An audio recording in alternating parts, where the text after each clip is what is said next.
G'day and welcome to Does It Matter. First of all, I'm going to talk about the ISIS brides today.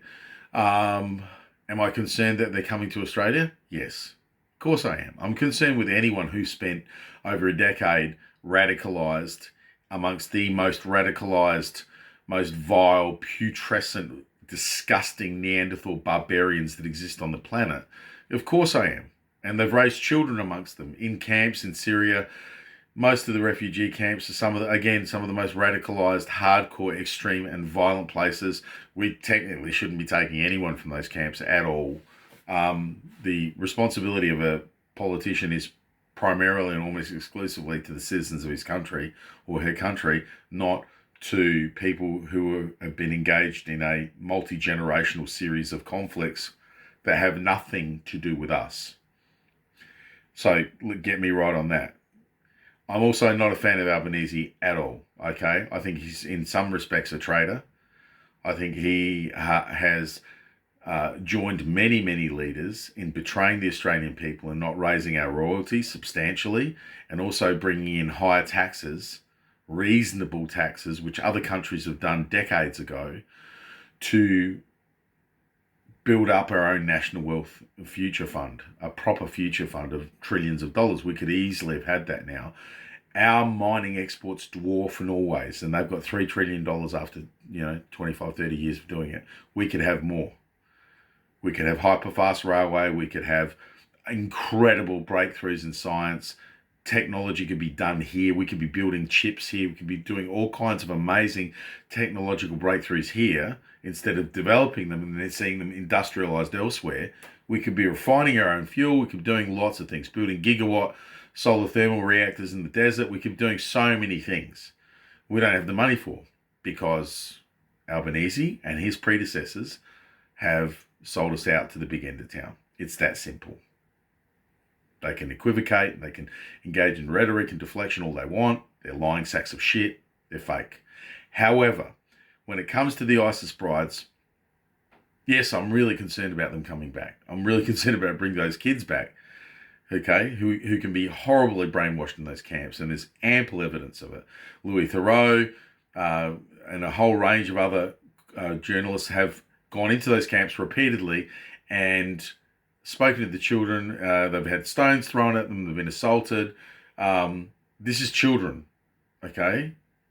So I don't think we should be bringing anyone from those camps anywhere in the world back to Australia. They are incredibly dangerous, and we do not have anything like the kind of program you would need to de-radicalise, de-violence, and tune those kids back into a high-trust society. I don't know even if we can do it. No one knows if it's even possible to do, okay? Except through multi-generational exposure. And that means generations of kids here, high-trust, relatively soft children here exposed to savages, Neanderthals. We don't want that. I don't agree with that.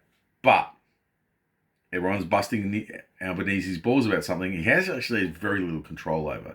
And that is that this, in our constitutional system, as far as I can find, the only thing that you could potentially lose your citizenship over, and possibly your life under military rules, is treason. You must commit treason. These teenage girls who went across to ISIS did not commit treason. They were not combatants fighting against our allies. If they had been, that's a different kettle of fish. There's an argument there. But they weren't. They're allowed to marry whoever they want. You're allowed to marry anyone you want. You can marry people on the other side of a war if you want to. There's no rules against that. The Australian government's not obligated to assist them, but it cannot block them.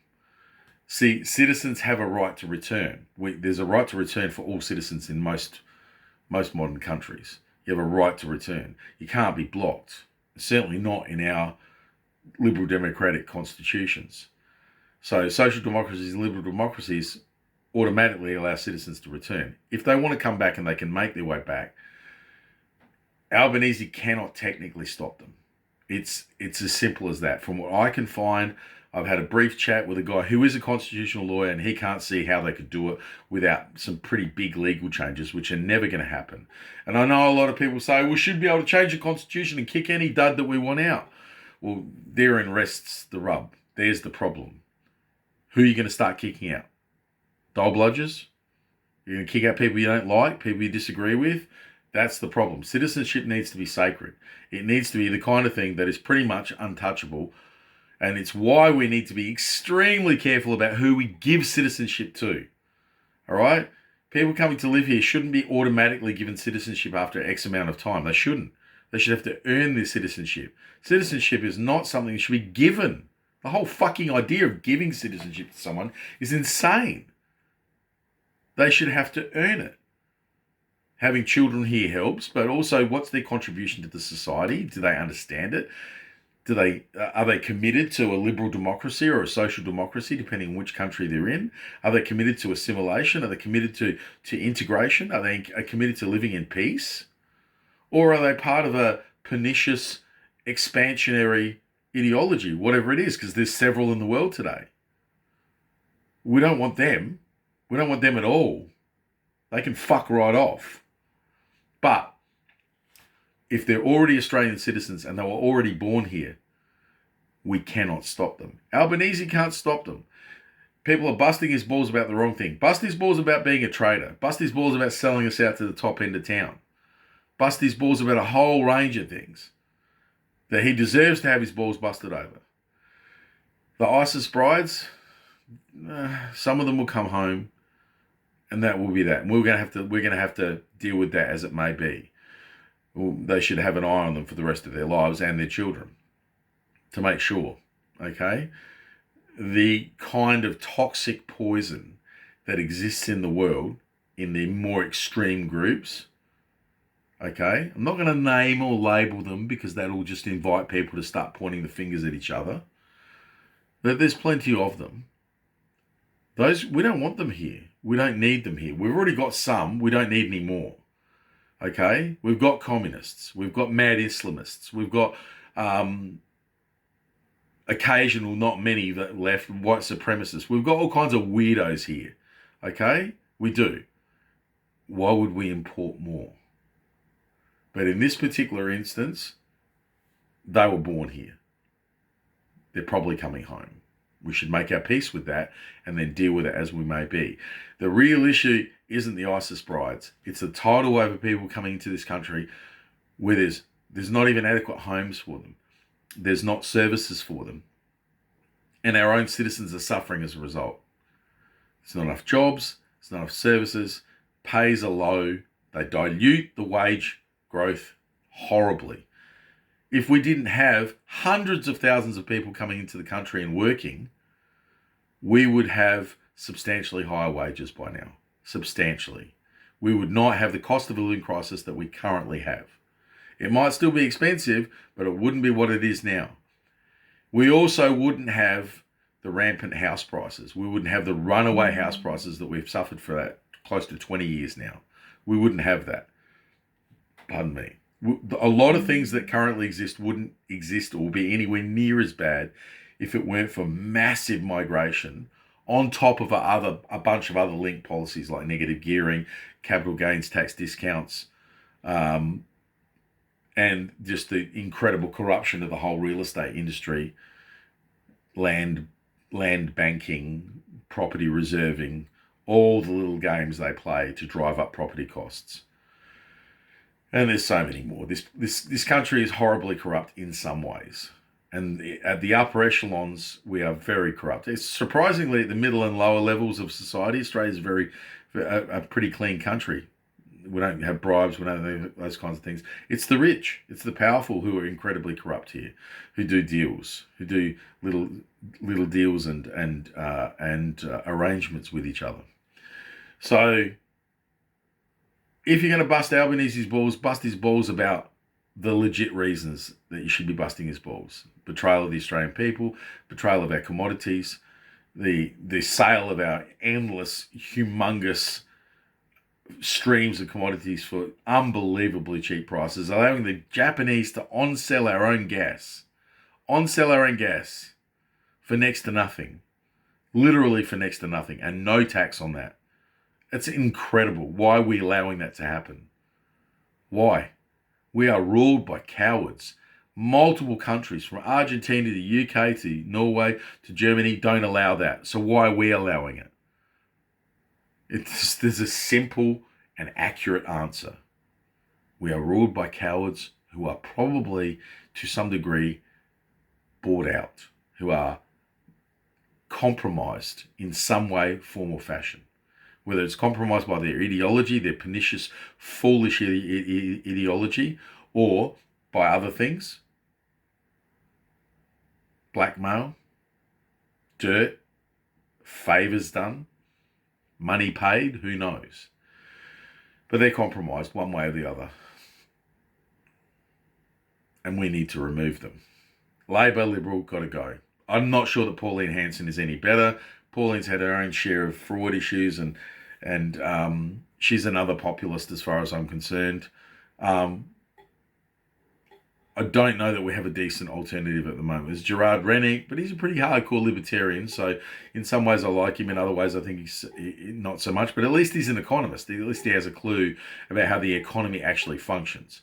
When I look at Albanese and the decisions he's making as a person with a so-called economics degree, it's astounding. You know, I've got an economics component in my degree as well, so I also understand the economy reasonably well, and his macroeconomics make no sense whatsoever, unless he's compromised. So judge him for that. For the ISIS brides, nah. There's not much we can do, and not much we should do. We don't want to be starting to revoke Australian citizenship. We don't want to do that. Okay? You give government the power to take away citizenship, people are going to start ending up in Howe Island and nasty places of exile who just disagreed with the government, you know? Yeah, sure, not now, maybe not even in 20 years, but what, in 30, 40? You want to give a repressive government within a generation the ability to send citizens to shitholes or put them on a boat and send them overseas. You don't want to do that, because it won't necessarily be the people you think should go. It could be quite the opposite. So we need to protect Australian citizenship. The two ways we protect it are, one, it is permanent and it's largely inviolate unless you're a traitor. Two, we make sure that people who get it actually are going to be good citizens. And I am far from convinced, judging by the quality of many people I've met who've become citizens, that we are doing that. We are letting a lot of fraudsters and scammers in. We are letting a lot of people who are, honestly, don't value add to the community much at all into the system. We're letting far too many people in who aren't going to bring what we need them to bring. Like, we want the best of other countries, not the worst. We should help the unfortunate at a distance with foreign aid. We should help them build their own countries back up. Yeah, I'm all for that. Share the wealth when we can and give them help. We should not bring them here from low trust situations, violent situations, into a non-violent or relatively non-violent, very high trust society, and expect anything but the destruction in the long run of that society. We do not want that. We must not have it. And I will dedicate the rest of my life to making sure that doesn't happen. Okay? I'm not a leftist. I'm not a rightist. I'm a thinker. I choose my topics carefully. I base it on research, exhaustive research, and I base it on reason. And I collaborate with lots of people across the partisan lines, because I don't believe in those partisan lines. They're bullshit. Joining a tribe is lazy. It's for lazy people with lazy thinking. Decide on the topic at hand, one topic at a time. You don't have to have an opinion about every topic, nor should you. There are many topics I know nothing about, and I don't have an opinion on them. And there are many topics I do, because I know something about them. And I still change my mind when I have to. When the evidence comes into play, you change your mind. You don't hang on dearly for the old one. It's not a footy match. We're not playing football. For Albanese, he needs to be taken off the field. And so do all the rest. We need something new. We need someone new. Oos.